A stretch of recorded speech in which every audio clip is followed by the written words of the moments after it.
નમસ્કાર. દિવસભરના તાજા સમાચારોમાં તમારું સ્વાગત છે. તમારી સાથે હું છું પિનલગીરી ગોસ્વામી. સમાચારો વિસ્તારથી જાણીએ એ પહેલા મહત્વના સમાચારો ઉપર એક નજર. આજની વિડીયોમાં વાત થશે 11 વિદેશી ભાષાઓમાં પ્રસારિત થાય છે મન કી બાત. તો વાત થશે બેડમિન્ટન એશિયામાં ભારતે જીત્યો છે ગોલ્ડ. તો આગળ વાત થશે ભાદરવી પૂનમના મેળાની તારીખ જાહેર કરવામાં આવી છે. તો આગળ જોઈશું ઇઝરાયેલે કર્યો છે બોમ્બનો વરસાદ. તો બીજી તરફ દક્ષિણ ગુજરાતમાં મન મૂકીને વરસ્યા છે મેઘરાજા. તો વાત થશે કોલકાતા કેસની, જેમાં પૂર્વ પ્રિન્સિપાલના ઘરે સીબીઆઈના દરોડા પાડવામાં આવ્યા છે. તો આગળ જોઈશું ઓલરાઉન્ડર સાકિબ હસનની કારકિર્દી જોખમમાં આવી રહી છે. તો બીજી તરફ ભારત બાદ પાકિસ્તાનમાં નોટબંધીના સમાચાર સામે આવ્યા છે. તો આગળ જોઈશું પાકિસ્તાનમાં બોમ્બ બ્લાસ્ટ, 2 બાળકોના થયા છે મોત. મહત્વનું છે કે શામળાજી મંદિર રંગબેરંગી રોશનીથી ઝળહળી ઉઠ્યું છે, તેના પણ સમાચાર આ વિડીયોમાં જોઈશું. તો આગળ વાત થશે નેવીને મળશે અમેરિકન એન્ટી સબમરીન. તો વાત થશે ટેલિગ્રામ એપના સીઈઓની ધરપકડ કરવામાં આવી છે.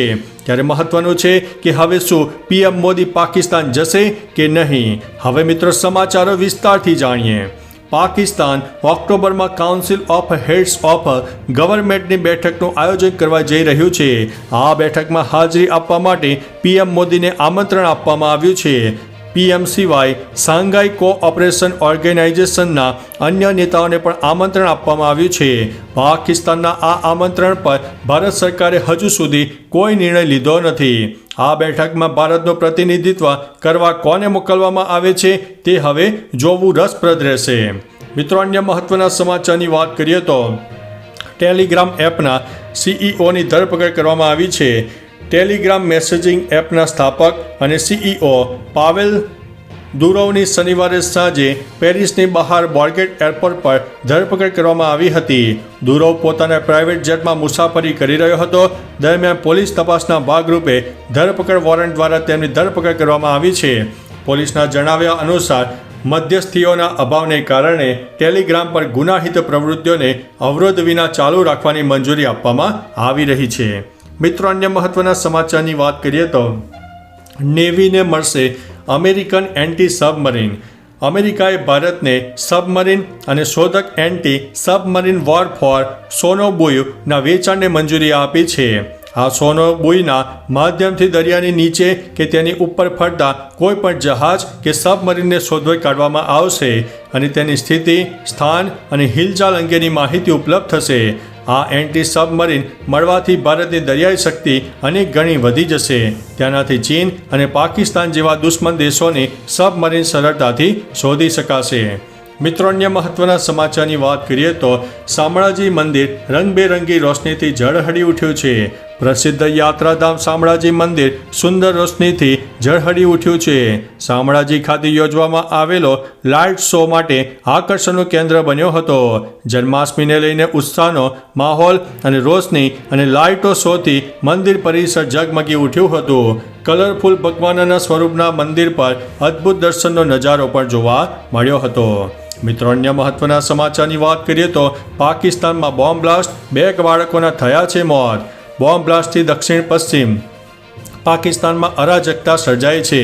આ બ્લાસ્ટમાં 2 બાળકોના મોત થયા હતા અને 16 લોકો ઘાયલ થયા હતા. ઘાયલોને હોસ્પિટલમાં દાખલ કરવામાં આવ્યા છે. રોયટર્સે પોલીસ અધિકારીઓને ટાંકીને જણાવ્યું હતું કે મોટરસાયકલ સાથે રિમોટ અને કંટ્રોલ બોમ્બ જોડાયેલો હતો, જે પોલીસ હેડક્વાર્ટરની નજીક વિસ્ફોટ થયો હતો. ઘાયલોમાં 7 પોલીસ કર્મચારીઓનો પણ સમાવેશ થાય છે. મિત્રો, અન્ય મહત્વના સમાચારની વાત કરીએ તો ભારત બાદ પાકિસ્તાનમાં પણ નોટબંધી. પાકિસ્તાને તેની કરન્સી બદલવાનો નિર્ણય લીધો છે. આ નિર્ણય લગભગ ભારતના ડિમોનેટાઇઝેશન જેવો જ છે. આ પહેલાંથી જ જાહેરાત કરવામાં આવી છે. સ્ટેટ બેંક ઓફ પાકિસ્તાનના ગવર્નર જમીલ અહેમદે કહ્યું છે કે નકલી ચલણની સમસ્યાને જોતા ડિસેમ્બર સુધીમાં કાગળની નોટોને પોલિમર પ્લાસ્ટિકથી નોટોથી બદલવામાં આવશે, જેમાં નવા સુરક્ષા ફીચર્સ પણ હશે.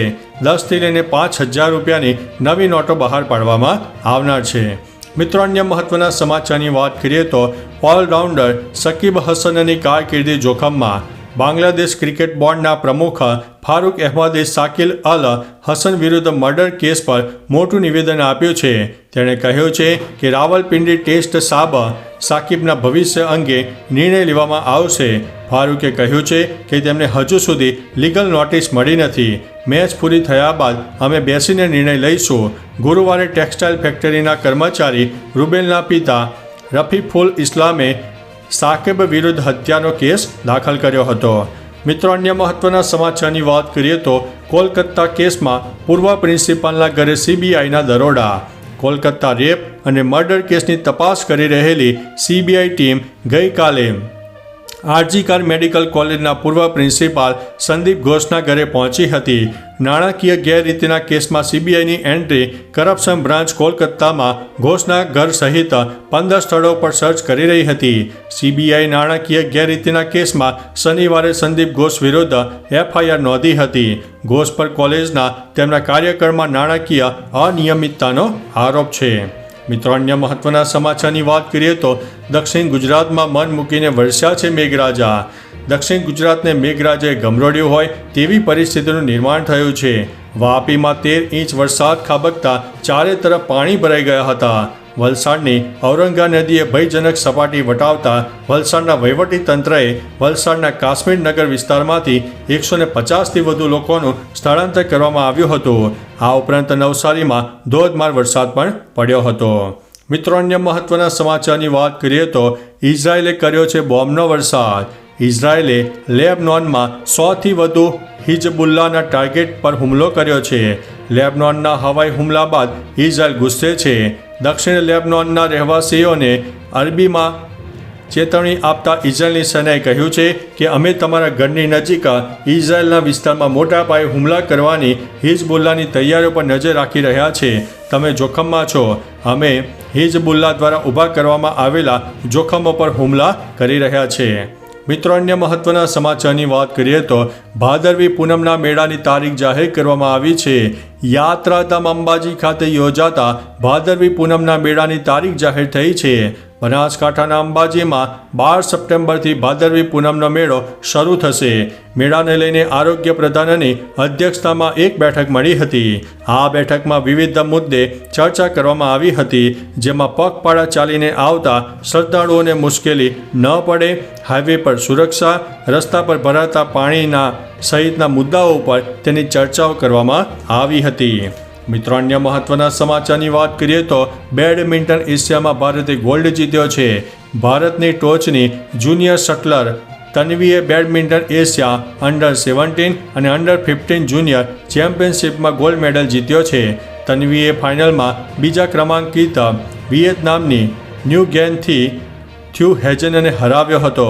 સેમીફાઇનલમાં તન્વીએ થાઇલેન્ડની કુંગકાવ કાકનિકને 21-19 અને 21-10થી હરાવ્યું હતું. મિત્રો, અન્ય મહત્વના સમાચારની વાત કરીએ તો 11 વિદેશી ભાષાઓમાં પ્રસારિત થાય છે મન કી બાત. પીએમ મોદી 113મી વખત મન કી બાત કાર્યક્રમમાં સંબોધી રહ્યા હતા. 22 ભારતીય ભાષાઓ અને 29 બોલ્યો ઉપરાંત મન કી બાત 11 વિદેશી ભાષાઓમાં પણ પ્રસારિત થાય છે, જેમાં French, Chinese, Indonesian, Tibetan, Burmese, Balochi, Arabi, Pashto, ફારસી, દારી અને સ્વાહિલીનો સમાવેશ થાય છે. મન કી બાતનો પ્રથમ એપિસોડ 3 ઓક્ટોબર 2014ના રોજ પ્રસારિત કરવામાં આવ્યો હતો. તો ચાલો મિત્રો, ફરીથી દેશ અને દુનિયાના સુપરફાસ્ટ સમાચાર લઈને મળતા રહીશો. ત્યાં સુધી અમને રજા આપશો. નમસ્તે.